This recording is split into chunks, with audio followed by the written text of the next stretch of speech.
بسم اللہ الرحمن الرحیم۔ کچھ درویش ہیں، درویش اللہ والے، جنہوں نے واقعی بند کیا ہوا ہے اپنے اوپر خواہشوں کا دروازہ۔ وہ کہتے نہیں دروازہ نہیں کھولنا ورنہ یہ دوبارہ بند نہیں ہوتا۔ یاد رکھ لینا، کچھ درویش ہیں جنہوں نے اپنے اوپر دروازہ، خواہشات کا دروازہ اپنے اوپر وہ نہیں کھولتے۔ ایک سلطان یحییٰ نام کا بادشاہ گزرا ہے، عرب کے کچھ حصوں کا حکمران تھا، تو اس کو بڑا شوق تھا لوگوں کو بانٹنے کا۔ دو قسم کے لوگ ہوتے ہیں نا، کچھ کو جمع کرنے کا شوق ہوتا ہے، کچھ کو شوق ہوتا ہے کوئی روٹی کھا لے۔ حضرت ابراہیم علیہ السلام بغیر مہمان کے کھانا، کچھ ایسے بھی ہوتے ہیں جن کے گھر بندہ چلا جائے تو پتیلی پہ ڈھکنا دے لیتے ہیں۔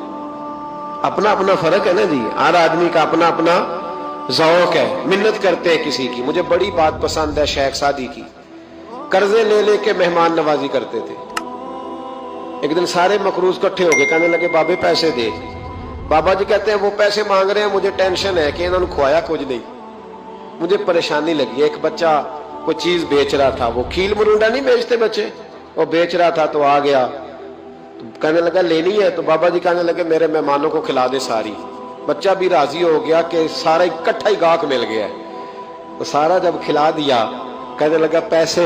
تو شیخ سعدی فرمانے لگے تو بھی بیٹھ جا، یہ سارے پیسے لینے آئے ہوئے ہیں، بیٹھ جا، ان کے پیسے انہیں ملیں گے تو تجھے بھی۔ تو بچہ رو پڑا، رویا، کہنے لگا میں تو یتیم ہوں، 4 بہنیں چھوڑ کے آیا، اماں کی دوائی بھی لے کے جانی، مجھے تو پیسے چاہیے۔ بچہ رویا تو شیخ سعدی کا ایک مرید آیا، اس نے لا کے نظر پیش کی، کہ حضور یہ نذرانہ ہے، 400 دینار لایا۔ تو حضرت سعدی نے سب کو دیے، بچے کو بھی دیے، سب لوگ چلے گئے۔ تو ان قرض لینے والوں میں سے ایک بندہ سمجھدار تھا، حضرت سعدی کے پاس آ کے کہنے لگا بابا سمجھ نہیں آئی، ہم برسوں سے لینے آ رہے تھے، مل نہیں رہے تھے، کتنے مہینوں سے مانگ رہے ہیں نہیں مل رہے تھے، آج فٹافٹ مل گئے۔ تو شیخ سعدی بزرگ تھے نا، تو بزرگوں والی بات کر گئے، کہنے لگے تم میں رونے والا کوئی نہیں تھا نا، پوری مجلس میں ایک بھی رونے والا ہو تو سب کا کام بن جاتا ہے۔ رونے والا عاشق دا کم رونا توڑا، اے بنا رویو نہیں منظوری، بنا رویو نہیں منظوری، تے بنا رویو نہیں منظوری، عاشق سدا ہی روندا رہندا، پاویں وصل ہوئے تے پاواں دوری کا۔ رونے والا ایک آ گیا تو سب کا کام بن گیا۔ تو کچھ لوگوں کو شوق ہوتا، بادشاہ کو، سلطان یحییٰ عرب کے کچھ حصوں کا بادشاہ تھا، شوق بڑا تھا لوگوں کو کھلانے پلانے کا، بڑا شوقین تھا، بڑا بانٹتا تھا، اور کئی دفعہ معاذ اللہ اس پر فخر بھی کرتا تھا جو نہیں کر، تکبر سے بھی کہتا تھا بڑی جائیدادیں آؤ جس نے لینا ہے، تکبر بھی کرتا تھا معاذ اللہ جو نہیں کرنا چاہیے تھا۔ ایک دن جامع مسجد کے باہر کھڑے ہو کے نہ بانٹنے لگا، کوئی فقیر آیا تو ایک مٹھی بھر کے اشرفیاں دے دی، کسی کو سونا دے دیا، کسی کو چاندی دے دی۔ ایک درویش بابا جی کونے میں بیٹھے ہوئے، اسی کسی دے کچھ بھی نہیں لگ دے، کوئی ضرورت نہیں، کونے میں بیٹھے۔ آپ یقین کریں، آپ تھوڑا سا رخ ادھر کریں، دنیا پیچھے پیچھے ہو جاتی ہے۔ اگر آپ پیچھے بھاگیں گے تو آگے دوڑ کے بھاگیں۔ یہ مزاج ہے قوم کا، کسی کا حال پوچھ لیں وہ بگڑ جاتا ہے، کہتا ہے مجھ سے کوئی کام ہوگا تبھی تو پوچھا ہے، اور آپ چپ کر جائیں، خاموش ہو جائیں، یہ بھی بڑی مصیبت ہے کہ پیار کر لیں تو اس کا بھی نقصان دیکھنے میں آتا ہے۔ کہتے ہیں پتہ نہیں میرے اندر کیا لالچ ہے، کیا خوبی ہے جس وجہ سے مجھ سے اتنی محبت ہو رہی ہے۔ وہ بابا جی کونے میں توجہ ہی نہیں کی، جب توجہ نہ کی تو سلطان کی توجہ خود بخود ہو گئی۔